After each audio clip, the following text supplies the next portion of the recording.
Get this woman out of my office. She doesn't belong in a room where billion-dollar decisions are made. The words echoed through the glass walls of the 42nd floor of Hartwell Technologies in downtown Chicago. Everyone stopped moving.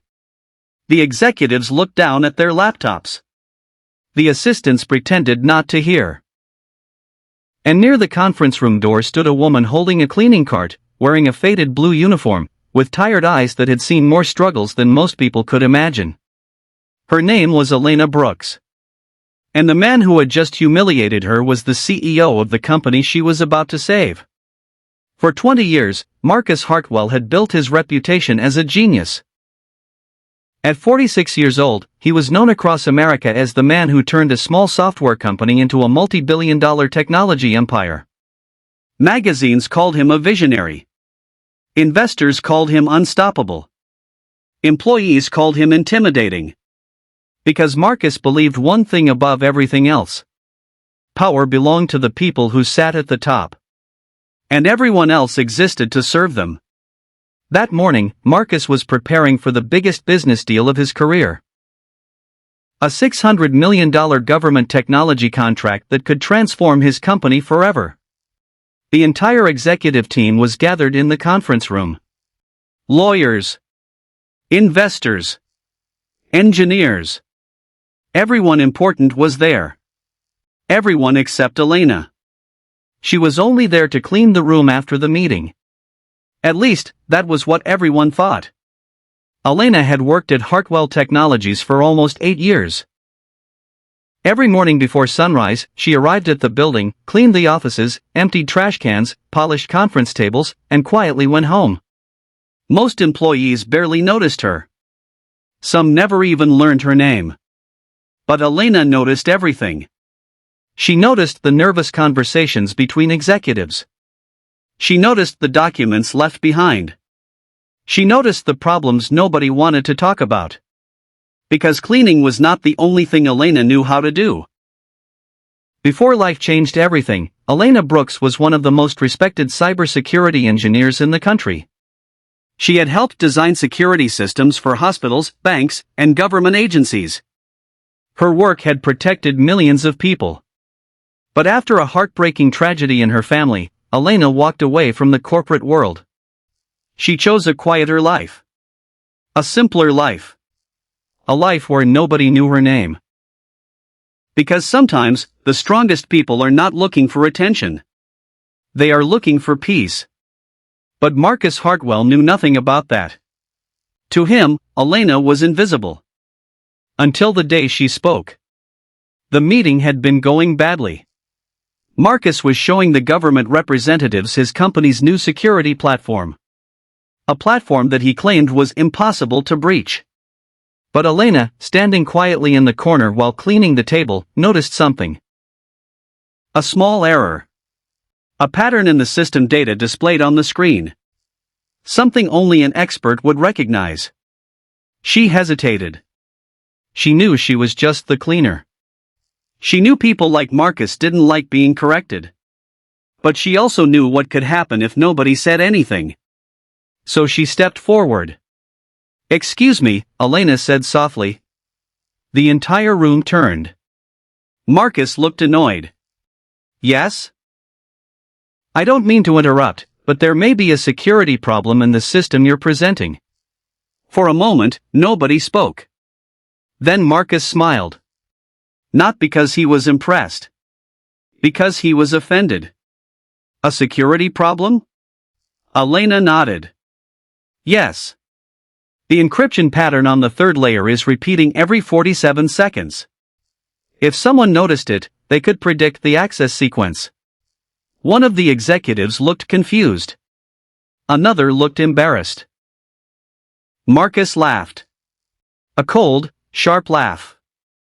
"You clean offices, correct?" Elena looked down. "Yes." "Then maybe you should focus on cleaning offices." A few people in the room laughed nervously. Elena felt every eye on her. Marcus continued. "This is a billion-dollar security system designed by professionals. Not something someone discovers while carrying a mop." The room became silent. Elena swallowed her pain. She had heard disrespect before. But something about that moment hurt differently. Because she wasn't trying to prove she was smarter than anyone. She was trying to prevent a disaster. "I was only trying to help," she whispered. Marcus pointed toward the door. "Then help somewhere else." Elena pushed her cart away. And as she walked out, nobody noticed the small USB drive sitting beside the conference table. Nobody except Elena.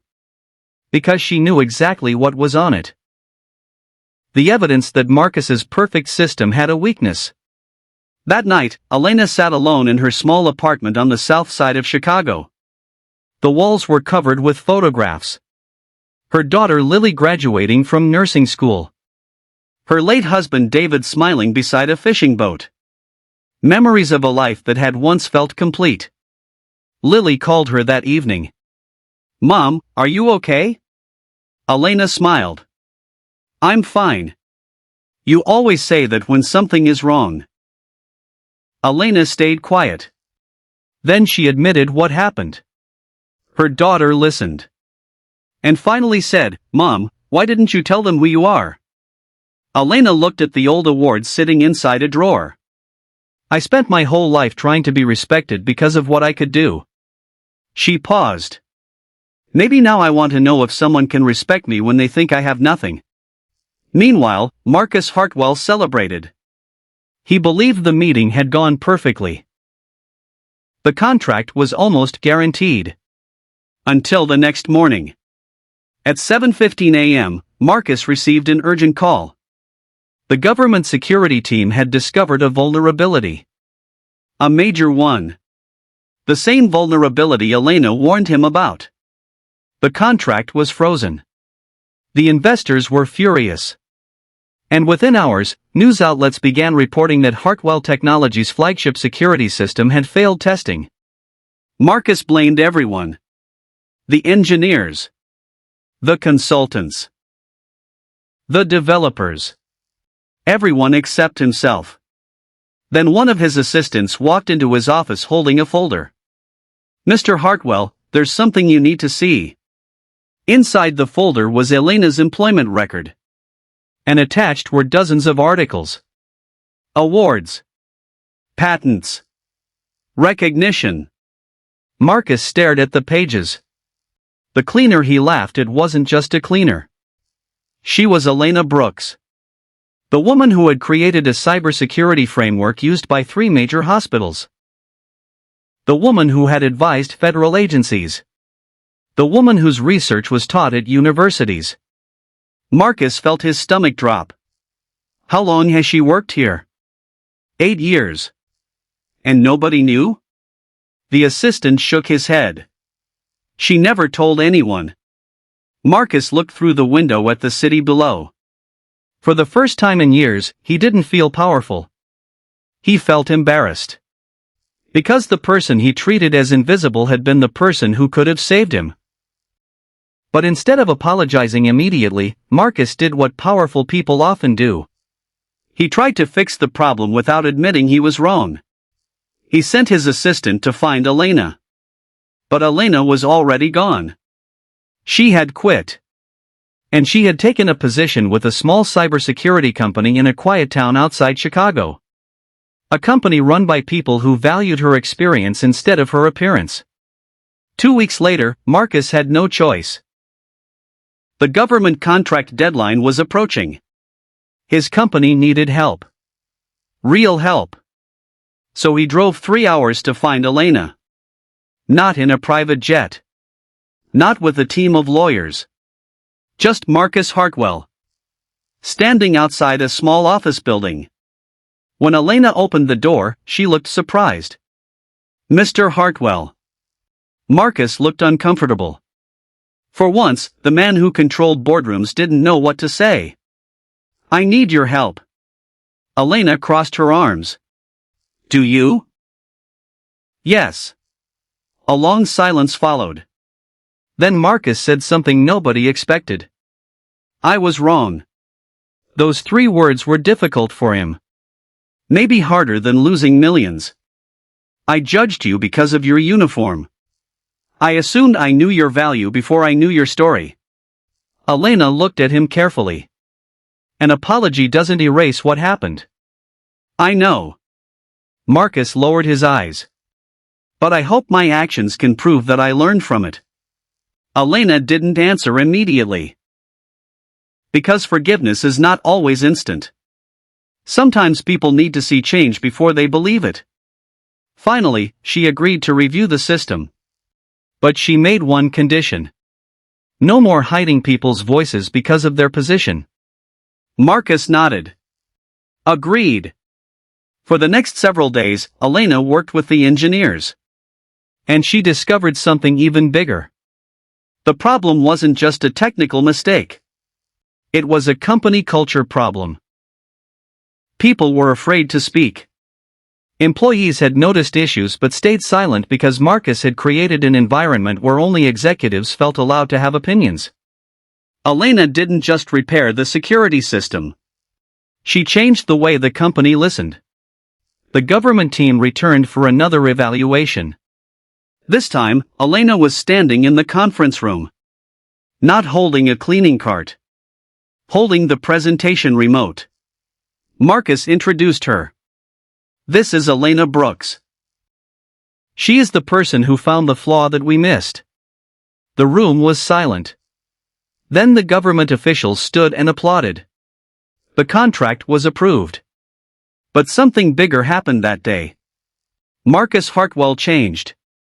Months later, Hartwell Technologies created a new program. Employees from every department could submit ideas directly to leadership. No matter their job title. No matter their background. No matter where they sat in the company. And the first person Marcus publicly credited was Elena. Years later, Elena was invited to speak at universities across America. Students asked her one question again and again. How did you handle being underestimated? She always gave the same answer. I didn't need everyone to see my value. I only needed to remember it myself. As for Marcus Hartwell, he never forgot the day he laughed at the woman who would later save his company. Because that day taught him the most expensive lesson of his life. A person's worth is not measured by their clothing, their job title, their paycheck, or the room they are allowed to enter. Sometimes the person everyone ignores is the person carrying the answer everyone needs. And sometimes the biggest mistake a powerful person can make is believing they are the only person in the room who has something valuable to offer.